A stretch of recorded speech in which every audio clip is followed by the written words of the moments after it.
અને આ સાથે ગુજરાત ફર્સ્ટનું બઝર વાગી ચૂક્યું છે. ખ્યાતિકાંડ કે જે 10 નવેમ્બરે બહાર આવ્યો હતો અને હવે તેના 16 દિવસ બાદ મુખ્ય માથાઓ ઝડપવાની શરૂઆત થઈ ચૂકી છે. અત્યાર સુધીમાં એક જ માછલી પકડાઈ હતી અને તે હતી ડોક્ટર પ્રશાંત વજીરાણી, જે કાર્ડિયોલોજીસ્ટ હતા. ક્રાઇમ બ્રાન્ચે ફક્ત એક જ આ વ્યક્તિને ઝડપ્યો હતો. જો કે સવાલ ઉઠાવતા હતા કે આખરે આ બધા મોટા માથાઓ ક્યાં છે? કાર્તિક પટેલ ક્યાં છે? ચિરાગ રાજપૂત ક્યાં છે? ડોક્ટર સંજય પટોડિયા ક્યાં છે? હવે આ બધા મોટા માથામાંથી એક મોટું માથું ચિરાગ રાજપૂત, જે અમદાવાદ ક્રાઇમ બ્રાન્ચના હાથે આવી ગયું છે. તેની સાથે સાથે મુખ્ય જે માર્કેટિંગ સંભાળનાર લોકો છે, જે આખો આ મોડસ ઓપરેન્ડીથી કામ કરતા હતા, એ તમામ નાસ્તા ફરતા 5 આરોપીને અમદાવાદ ક્રાઇમ બ્રાન્ચે ઝડપી લીધા છે. 19 નવેમ્બરે અમદાવાદ ક્રાઇમ બ્રાન્ચને આ કેસની તપાસ સોંપવામાં આવી હતી, કારણ કે વસ્ત્રાપુર પોલીસની કામગીરી સામે સવાલ ઉઠ્યા હતા. અમદાવાદ ક્રાઇમ બ્રાન્ચે ઓપરેશન કર્યું ને પછી વડોદરા, રાજસ્થાન, નડિયાદ આ બધી જગ્યાએથી આ 5 આરોપીને ઝડપી લેવામાં આવ્યા છે. અને ચોંકાવનારી જાણકારી એ મળી છે કે આ તમામે તમામ નાસ્તા ફરતા આરોપીઓ એક ચાઇનીઝ એપ્લિકેશન, રશિયન એપ્લિકેશનની મદદથી એકબીજાની સાથે કોન્ટેક્ટમાં હતા. કોઈ તે ડાયરેક્ટ ફોન નહોતા કરતા, તે સોશિયલ મીડિયાની મદદથી એકબીજા સાથે સંવાદ કરતા હતા, સંપર્ક કરતા હતા. આખરે આટલા દિવસો બાદ આ જે માછલીઓ છે તે પોલીસ સકંજામાં આવી ગઈ છે અને હવે તેમના રિમાન્ડની તજવીજ પણ હાથ ધરવામાં આવી છે. મુફદ્દલ, હવે લાગી રહ્યું છે કે હવે એક યોગ્ય ટ્રેક પર આ કેસ જઈ રહ્યો છે. જો વિકાસ, ક્રાઇમ બ્રાન્ચની કામગીરી આપણે સૌ જાણીએ છીએ અને ગુજરાતની અંદર જ્યારે પણ કોઈ એવી મોટી ક્રાઇમ સિન્ડિકેટ હોય, કાર્ટેલ હોય, નેક્સસ ચાલતું હોય અને એની સામે જ્યારે ક્રાઇમ બ્રાન્ચને તપાસ સોંપાય, સ્પેસિફિક અમદાવાદ ક્રાઇમ બ્રાન્ચની વાત કરીએ તો એમાં એમણે લેન્ડમાર્ક તપાસ કરી છે, લેન્ડમાર્ક ઓપરેશન કર્યા છે. અને એ જ પ્રકારનું એક ઓપરેશન જ્યારથી ક્રાઇમ બ્રાન્ચને તપાસ સોંપાઈ હતી, એક ચોક્કસ આશાનું કિરણ હતું કે ક્રાઇમ બ્રાન્ચ આમાં જે મોટા મગરમચ્છો છે, અમે હંમેશા કહેતા આવ્યા હતા જ્યારે આ મુદ્દાની શરૂઆત થઈ, જ્યારે આ આખો કાંડ સામે આવ્યો ત્યારે પણ અમે કહ્યું હતું કે જ્યાં સુધી આ આખા કાંડમાં માછલીઓ નહીં, મગરમચ્છો જ્યાં સુધી કાયદાના સકંજામાં નહીં આવે ત્યાં સુધી અમે આ મુદ્દાને જોરશોરથી ઉઠાવીશું. અને આજે અમદાવાદ ક્રાઇમ બ્રાન્ચે કરી બતાવ્યું છે. અમદાવાદ ક્રાઇમ બ્રાન્ચે એ મગરમચ્છોને ઝડપી પાડ્યા છે કે જેની નાક નીચે, જેની જાણ સાથે, જેની મંજૂરી સાથે, જેમના પ્લાનિંગ સાથે આખે આખું ખ્યાતિનું હૃદય ચીરવાનું કૌભાંડ ચાલતું હતું, તિજોરી ભરવાનું આ કારનામું ચાલતું હતું અને એમાં લોકોના જીવ જતા હતા. એ બધા ચહેરા છે જે અત્યારે આપ ટીવી સ્ક્રીન પર જોઈ રહ્યા છો. આમાં વચ્ચે જે શખ્સ ઉભો છે, ચિરાગ રાજપૂત, ખૂબ મોટી વાતો કરી, ખૂબ જુઠ્ઠાણા ચલાવ્યા મીડિયા સમક્ષ આવીને, પણ જ્યારે કાયદાનો કોરડો વિંજાય છે ત્યારે સત્ય સામે આવવાની શરૂઆત થઈ જાય છે. અને આ બે તસવીરો મારે એટલા માટે ખાસ બતાવી છે કેમ કે કાયદાની તાકાત, ન્યાયિક પ્રક્રિયાની તાકાત આ બે તસવીરોમાં દેખાય છે. કાંડ કરીને ડંફાશો મારવી અને 2 લાશ પડી ગઈ, એની રાખ ઠંડી ના થઈ હોય ત્યારે મીડિયા સમક્ષ આવીને આવી રીતે હસીને વ્યંગ કરવા મીડિયા સમક્ષ. અને આજે જોઈ લો તમે, હવે કાયદાના સકંજામાં જ્યારે આ શખ્સ ઉભો છે ત્યારે તમે એની સ્થિતિ જોઈ લો.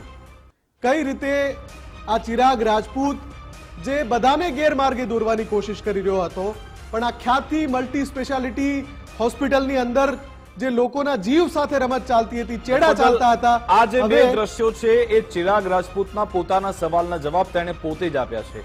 એ વખતે તે પોતે જ દાવો કરતો હતો કે અમે કોઈ પણ દર્દીને અહીંયા બળજબરીથી લાવ્યા નથી, આ બધા દર્દીઓ પોતાની જાતે આવ્યા હતા. અને પછી સાથે સાથે મીડિયા પર પણ સવાલ ઉઠાવ્યા હતા કે તમે અહેવાલ દર્શાવો છો ને એના કારણે અમારી હોસ્પિટલમાં દર્દી આવતા નથી.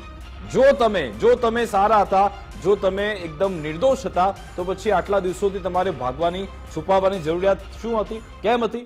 કેમ તમે ચાઇનીઝ એપ્લિકેશનથી સંવાદ કરતા હતા? તબેલામાં જઈને છુપાઈ ગયા? બિલકુલ. કેમ ત્યાં ઘૂસી ગયા અંદર એક ફાર્મ હાઉસમાં ને પછી તમે આટલા દિવસ બચવાનો પ્રયત્ન કર્યો? કેમ વિદેશી એપ્લિકેશનનો સહારો લેવો પડ્યો તમારે? કેમ તમારા ટેલિકોમ્યુનિકેશન સાધનો બંધ કરી દીધા તમે? કેમ અત્યાર સુધી સામે નહોતા આવી રહ્યા? ક્રાઇમ બ્રાન્ચે ઓપરેશન કરીને ઝડપ્યા તમે. એમના મનમાં પાપ હતું અને હવે આ પાપ છાપરે ચડીને પોકારી રહ્યું છે. અને એ વખતની તેની બોડી લેંગ્વેજ જોઈને તેને લાગતું હતું કે આ પોલીસ આપણી શું કરી લેવાની છે. અને એ જ પ્રમાણે વસ્ત્રાપુર પોલીસ પણ કામગીરી કરતી હતી, કારણ કે જ્યારે મીડિયા સમક્ષ જે નિવેદન આપતો હતો આ ચિરાગ રાજપૂત, આપણે દર્શકોને જણાવી દઈએ.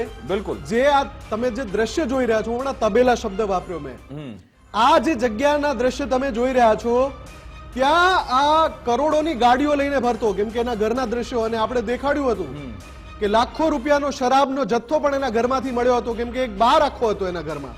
એ શખ્સ જે બંગલામાં જીવતો હતો, લોકોના હૃદય ચીરીને તિજોરી ભરીને કાળી કમાણી વૈભવી કરી. જીવન જે જીવતો હતો કાળી કમાણીથી, એ ક્યાં છુપાયો હતો જોઈ લો તમે. આ એ જગ્યા છે જ્યાં એ છુપાયો હતો.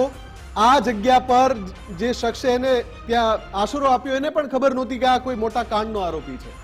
આ તબેલા જેવી જગ્યા છે ત્યાં એ છુપાયો હતો. કેમ ભાઈ તમારે છુપાવવું કેમ પડ્યું? બધી બહુ ફિશિયારીઓ મારતા હતા તમે, કેમ હવે આ ગામની અંદર જઈને, આ કોઈ ઓરડીની અંદર જઈને છુપાયા હતા તમે? કેમ કે તમે લોકોના જીવ સાથે રમત કરી, તમે લોકોના હૃદય ચીર્યા તમારા પૈસા ભરવા માટે, તમારી તિજોરી ભરવા માટે.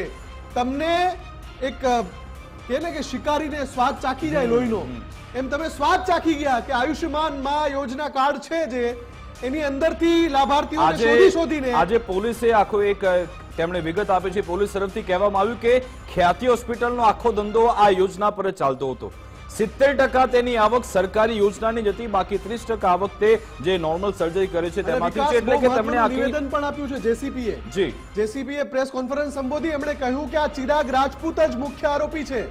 આખા કાંડનો મુખ્ય આરોપી ચિરાગ રાજપૂત છે, જે વૈભવી જીવન જીવતો હતો. આ રીતે ગામે ગામ કેમ્પ યોજીને, શિકાર શોધીને, લોકોના હૃદયમાં સ્ટેન્ટ નાખીને, ઘૂંટણ દુખતા હોય અને હૃદયમાં સ્ટેન્ટ નાખીને આ કારોબાર કાળો ચલાવીને આ રીતે જીવતો હતો. હવે ભલે આ જોવા ચિરાગ મળશે રાજપૂત ઝડપાઈ ગયો છે. હવે મુખ્ય સવાલ એ પણ છે કે બાકીના 3 આરોપીને ક્યારે ઝડપવામાં જે આવશે? રીતની કામગીરી પોલીસ કરી રહી છે વિકાસ, સંજય જે રીતની પટોડિયા કામગીરી પોલીસ કરી રહી છે, મને આશા છે કે આ ડોક્ટર સંજય પટોડિયા જે હજુ પકડથી બહાર છે, કાર્તિક પટેલ કે જે ચેરમેન છે ખ્યાતિ હોસ્પિટલના, એ વિદેશમાં છે, અને એ પણ જો આત્મસમર્પણ નહીં કરે તો એમની જે સંપત્તિ છે એ પણ ટાંચમાં લેવાઈ શકે છે, જે અહીંયા છે. અને હજુ એક નામ છે રાજશ્રી કોઠારી, એ પણ પોલીસની પકડથી બહાર છે. આ બધા જ વિરુદ્ધ ફરિયાદ થઈ છે અલગ અલગ. એટલે મને આશા છે કે બહુ જલ્દી ક્રાઇમ બ્રાન્ચ એમને પણ સકંજામાં લેશે, અને હવે પછીની જે આગળની પ્રોસિજર છે ચાર્જશીટ ફાઇલ કરવાની, એમાં પણ પોલીસે ક્રાઇમ બ્રાન્ચે મજબૂત પુરાવા એકઠા કર્યા હશે, અને આ બધાને અંજામ સુધી પહોંચાડવાના છે. તો જ આ મેડિકલ માફિયાઓ જે છે એને ખબર પડશે કે ભાઈ નોટોના બંડલ બધે ચાલતા નથી.